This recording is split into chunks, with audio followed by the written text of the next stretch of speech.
کہ در حقیقت تزکیہ نفس کا ذریعہ یہ قرآن ہے۔ سینوں میں جو روگ ہیں، حب دنیا، حب مال، حب شہرت، حب اقتدار، جس کو کہ ایڈلر کہتا ہے دی ارج ٹو ڈومینیٹ، میرا غلبہ ہو، میرا تسلط ہو، میں نمایاں ہو جاؤں، میری حکومت بن جائے، اختیار میرے ہاتھ میں آ جائے، دی ارج ٹو ڈومینیٹ، یہ ساری ارجز ہیں ہماری در حقیقت جس سے فساد رونما ہے۔ یہ حب مال ہے جس کی وجہ سے ہمارے اندر تنافس ہے۔ الہاکم التکاثر حتی زرتم المقابر، یہ کثرت اور بہتات کی طلب تمہیں غافل کیے رکھتی ہے یہاں تک کہ قبروں تک جا پہنچتے ہو۔ آنکھ انسان کی کھل نہیں پاتی، جس کے پاس 10 نسلوں کے لیے کھانے کو موجود ہے، اس کی بھی حرص جو ہے اور مزید کا لالچ جو ہے وہ ختم نہیں ہوتا۔ یہ چیزیں ہیں اصل روگ، ان دلوں کے روگوں کا اور سینوں کے اندر کے ان امراض کا علاج قرآن ہے۔ یا ایھا الناس قد جاءتکم موعظۃ من ربکم وشفاء لما فی الصدور۔ اب جب یہ دو چیزیں ہو جائیں گی، اب تیسرا لفظ ہے ہدن۔ ہدایت بیکار ہے جب تک دل میں گداز نہ ہو، ہدایت بیکار ہے جب تک کہ نیت درست نہ ہو۔ کوئی شخص بڑا عالم ہے لیکن اپنے علم کو اس نے ذریعہ بنایا ہے دنیا کمانے کا، تو در حقیقت یہ قرآن اس کے حق میں ہدایت نہیں ہے، اس کے حق میں عذاب خدا بندی کا ذریعہ بن رہا ہے۔ حضور نے خود فرمایا القرآن حجت لک او علیک، یہ قرآن یا تمہارے حق میں حجت ہے یا تمہارے خلاف حجت بنے گا قرآن کے قیامت کے دن۔ اس لیے کہ ایک شخص اس کو دنیا کمانے کا ذریعہ بنا رہا ہے، ایک شخص اس کو شہرت کے حصول کا ذریعہ بنا رہا ہے، ایک شخص علم کو ذریعہ بنا رہا ہے دنیا میں نمایاں ہونے کا، اپنی تعریف کا۔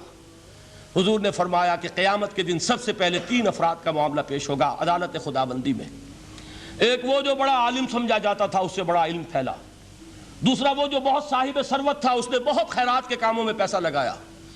تیسرا وہ جو دنیا میں شہید سمجھا جاتا تھا کہ اللہ کی راہ میں جنگ کرتے ہوئے جان دے دی۔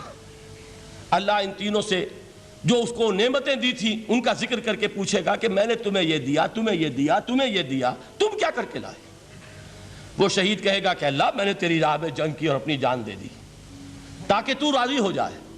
اللہ فرمائے گا کذبتا، تو نے جھوٹ بولا، انک قد قاتلت لان یقال جریء، تو نے تو یہ جنگ اس لیے کی تھی کہ کہا جائے کہ بڑا جری ہے، بڑا بہادر ہے۔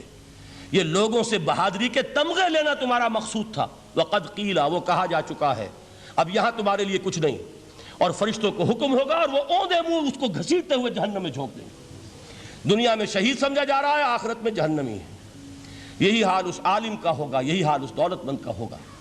تم نے یہ علم پھیلایا تھا کہ تمہارے علم کا چرچا ہو جائے، تمہاری شہرت ہو جائے، لوگ تمہاری دست بوسی کرنے لگیں، لوگ تم سے جھک کر ملیں۔ وہ دنیا میں ہو گیا، تمہارا مطلوب مل چکا، تمہارا مقصود حاصل ہو چکا، اب یہاں کچھ نہیں۔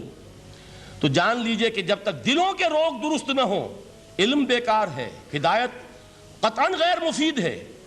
پہلے دلوں کا کرسٹ اترے، اس کی سختی دور ہو، یہ ہے موعظہ۔ دلوں کے اندر سے حب جاہ، حب دنیا، حب مال نکلے، یہ ہے تزکیہ، شفاء لما فی الصدور۔ اب ہدایت خداوندی، اب راستہ آپ دیکھیں گے اور اس راستے پر چلیں گے۔ یہ ہدایت جو ہے دنیا میں، یہی آخرت میں رحمت کی شکل میں ظاہر ہوگی۔ جنہوں نے اس قرآن کی ہدایت سے فائدہ اس دنیا میں اٹھایا، آخرت میں رحمت خداوندی کی بدلیاں ان پر سائے کریں گی۔ ایک حدیث میں تو باقاعدہ الفاظ آئے ہیں کہ سورہ بقرہ اور سورہ آل عمران یہ 2 بدلیوں کی صورت میں ظاہر ہوں گی میدان حشر میں، اور ان لوگوں پر سایہ کریں گی کہ جن کو ان سے بڑی محبت تھی۔